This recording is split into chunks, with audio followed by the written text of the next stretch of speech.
Hi, it's your friend again, Samu. Since I'm unable to make it to this meeting, I'm making this video to report on my progress from these past 2 weeks here. So picking up from where we left off last week, when we found the two programs that help offset tuition costs for nurses in Iowa, I have dived further into the historic data of these two programs. The first question is, where is the funding coming from? Where are they coming from? So we all thought that these were coming from Iowa Workforce Development. Well, it turns out that these fundings were actually all coming from Iowa's Department of Education. What the plot twist that was, huh?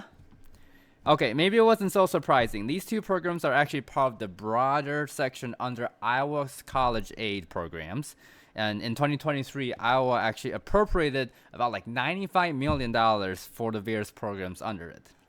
Now, if you would like to read the full Iowa College Aid annual reports for the previous years, I attach a link in the documents. But I know we're all very busy people and ain't nobody got time to read all that, right? So, therefore, I made this lovely table to highlight the important data. And you can also follow this in the Google Doc.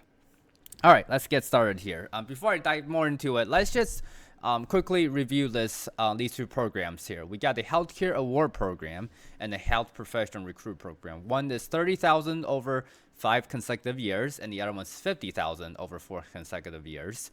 The one that has less money is paid as income, so it's taxable, as opposed to the other one, which is really just a loan repayment. Actually, here, let me just enlarge this real quick for you guys here. Intermission, sorry. There we go. That's better. Okay. Loan repayment. And the one that's income tax, we can just do it anywhere, and there's really no restriction on who's eligible. As opposed to health professional recruitment program, you have to be in Iowa college to be eligible for this. And there's this caveat here that says community employer that receive practicing must provide dollar for dollar match. I don't know what that's all about really in detail, so I'm gonna have to look more into that. The health professional recruitment program has been there since 2020. As opposed to the Health Care Award Program. Oh my gosh, these words are getting to my tongue here. New as of 2023, so that's relatively newer. So let's take a look at this one first, since that one's older. Let's look at the appropriation amount and how much it's awarded every year.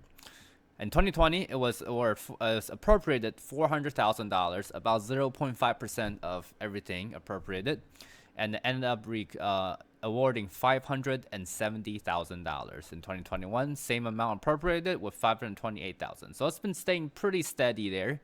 In 2022, though, they up it by $100,000 to $500,000 appropriated. However, when they awarded it, there was over $1 million awarded. So that was like a one time over what they appropriated. In 2023, they stay at the $500,000, and they only awarded $886,000 in 2023, as opposed to the $1 million in 2022. The Healthcare Award Program in 2023 had $500,000 appropriate in their first year launch, and then end up awarding $696,000. All right, so we will go down to the applicant versus recipient section. This is how many people applied for the program and how many people actually receive these awards. In 2020, there were 16 and 14 got it, so that's 87.5. In 2021, there was 13 and 13 got it, so 100%. Pretty good.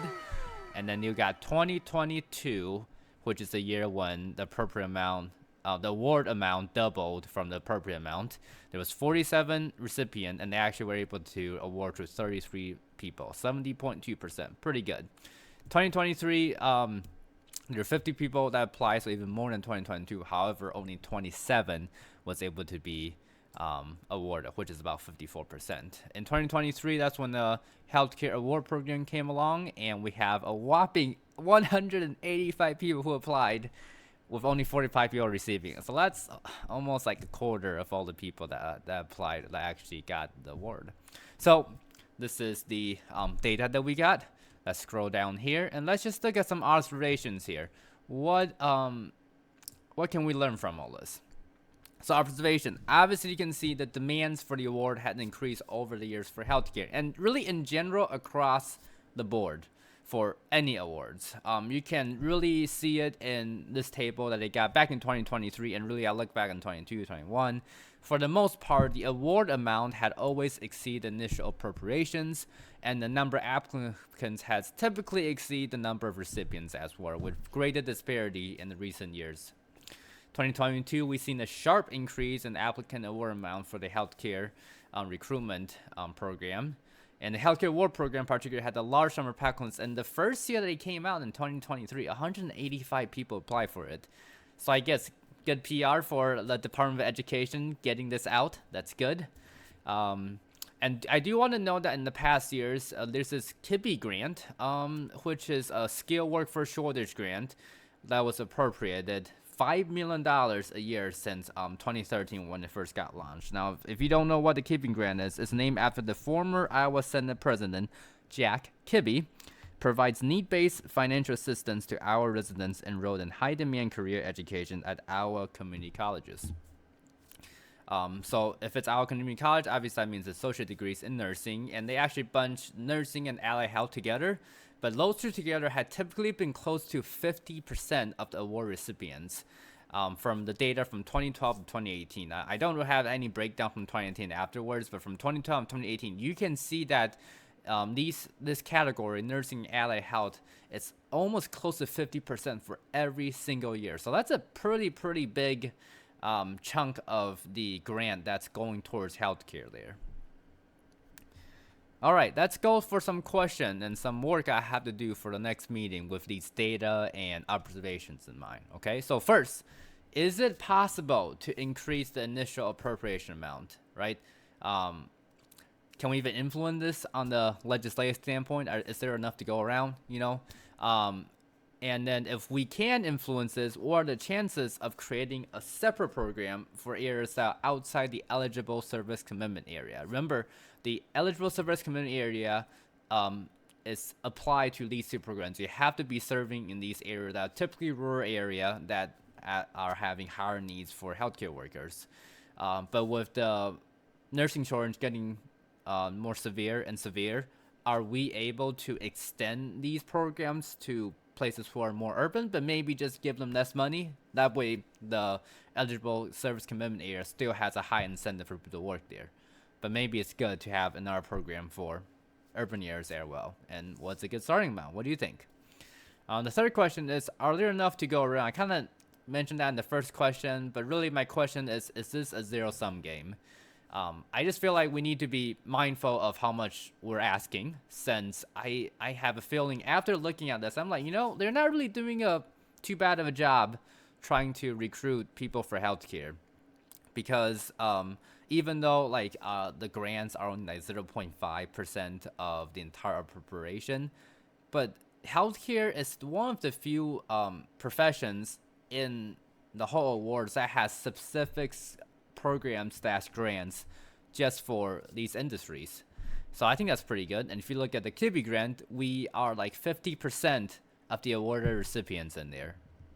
So if we ask for more, is this a zero-sum game? If we ask for more, are we taking away opportunities from other industries, or is there more to go around? And can we just ask for more and get more people to join nursing, or have more people to help the education costs for nursing? Finally, who would be a good person to talk to about this? All this will mean nothing if I don't bring this to the table to someone who has the power and the connection to help make changes possible. So let me know if you think someone will be interested in looking more into this and working with me. Send them their contact info, and I will love to get connected with them. With that being said, I want to let you guys know that I am planning on getting in contact with Lindsay James. She is the House Representative for District 71, where I live. My parents had a really good relationship with her and her husband since we used to go to the same church. And I also had the pleasure to talk with her last year during INA's Legislative Day. That was a really fun time for me, and I really appreciate her kind of introducing me to Iowa's Capitol and the legislation process. I hope to get connected with her more for the upcoming legislative session so that she can be a partner with INA and help be the voices of nurses in Iowa. In closing, I ask that you send me an email with your response to my questions by this Friday, November 15th, at the end of the day. Doesn't have to be too long, just kind of your thoughts, and let's just so that I will have something to work with, to brainstorm off of. I mean, at the end of the day, I got one noggin, one brain. I can't think of every possible solution, right? So if you can just send me some quick email reply on these 4 questions here by the end of the day on this coming Friday, November 15th, I really appreciate it. That will help me be more prepared and to give a proper report for the next meeting. So that's all, folks. Thank you for watching, and don't forget, I'm your friend Samu, and I'll see you next time. Peace!